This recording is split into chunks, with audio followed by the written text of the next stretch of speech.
Umani ng mga batikos ang panukala na alisin ang EDSA busway para mapaluwag ang traffic sa EDSA.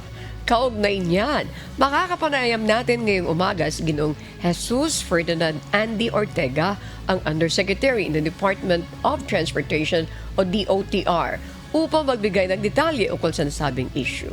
Magandang umaga po, Yusek Ortega, Yusek Andy, maraming salamat po sa inyong pagpapaunlak muli sa amin ngayong umaga. Kumusta po kayo? Hi, Annie. Good morning. Magandang umaga sa ating lahat.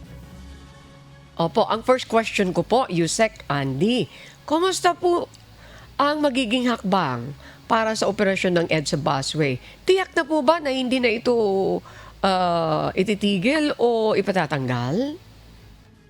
Sa araw mismo na lumabas yung balita na merong ideya o sohisyon na yung bus carousel daw ay tatanggalin pag lumaki na yung mga mananakay, no, sa MRT, sinabi naman po ng DOTR na talagang tuloy-tuloy ang serbisyo ng bus carousel. Lalong-lalo na, ani, napakaraming nakikinabang, sumasakay, at lalo pa naming palalakihin at dadamihan pa yung mga serbisyo ng bus carousel sa ating mamayan. So tuloy-tuloy po yun, Ani. Okay.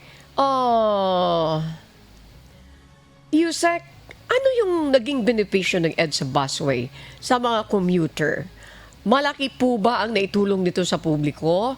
Ilang mga pasahero ang napaglilingkuran nito on a daily basis and on a monthly basis and on a yearly basis? Kasi marami tayong natatanggap na mga negative reaction. Sabi nila, insensitive ang sino mang nagbibigay ng ganitong klaseng recommendation. May mga nagsasabi naman na hindi masyadong pinag-isipan. Nonsense yung mga ganitong klaseng proposition. May nagsasabi naman, walang pakiramdam sa mga anti-commuter, mga ganyan. This is the best way of transportation. You can reach the place na pupuntahan mo quickly, safely, and conveniently. Bakit daw po? Sige nga po, manggaling sa inyo, Yusek Ortega, ilang mga pasahero nga ba ang napagsisilbihan ng carousel, ng busway po natin? Alam mo, last year lamang, 63 million ang naserbisyuhan ng bus carousel. Ang average niyan, mga 180,000. Pagkalakasan, umaabot ng 280,000 sa isang araw. Sabi nga, yung bus carousel, this started a few years ago, mga 280 million na ang nakikinabang. And alam mo, yan ay present pa lang, Ani. Ang dami pang planong gawin ng DOTR. Just to make parang a little kwento, yan ay pinag-aaralan na magiging public-private partnership. Meaning, lalawak ang haba.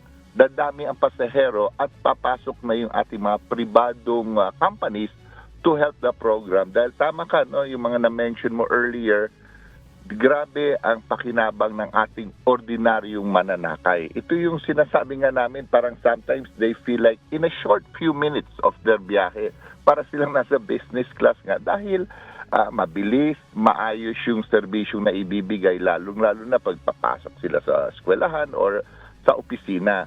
Siguro naman, kaya nagkaroon ng mga ganong ideya, Ani, about changing it or doing something. Siguro dahil siyempre other agencies are thinking of how to help yung traffic, yung mga bagay-bagay. Siguro kaya sumulpot po yung kanong klaseng ideya.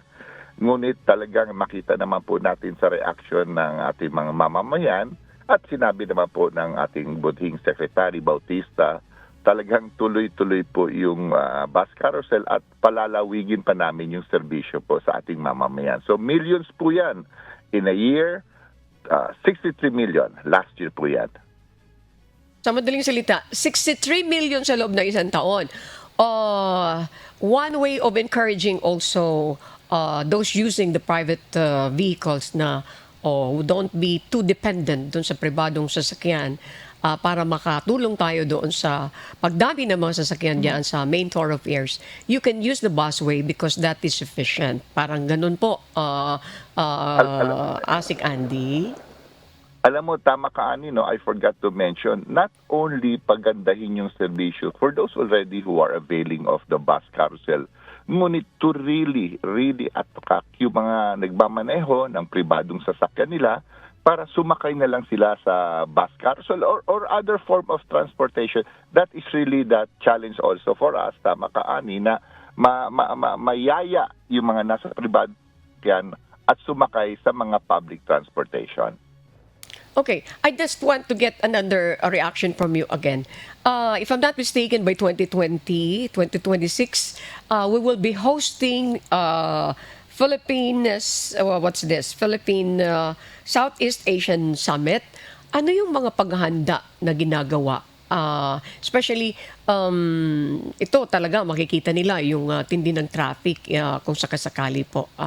Yusek Andy. Well, number one, yung DPWH sa pagtutulungan sa MMDA, pagagandahin na nila yung EDSA, no? Magkakaroon ng mga asphalting which will take a while, but definitely before that summit, no? Kasi pag napaganda yung EDSA natin, definitely mas mabilis ang takbo ng trapiko. So number one po yun. And then on our part, we will try to further put more buses, more stations po sa ating mga bus carousel para yung sinabi mga earlier, maengganyo natin yung mga private motorists na lumipat po sa mga bus carousel or other form.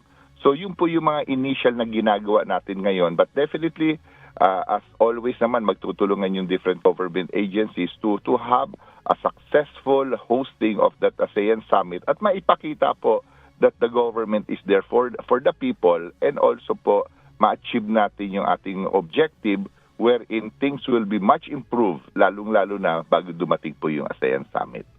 Okay, ano po yung mensahe nyo sa ating mga mananakay, sa ating mga pasahero na medyo nag-aalala? Mayroon na ba tayong mabibigay talaga na assurance na hindi mawawala itong busway po? Yusek, na sa inyong pagkakataon. Please go ahead. Yeah, sa parte ng DOTR, no, kay Secretary Bautista, sa akin dito sa road sector, definitely the ordinary citizen is above everything. When I say above everything, sila po yung number one customer natin dito. Dahil kailangan sila ang nasa sa isip natin lagi in doing programs. We are here to move people.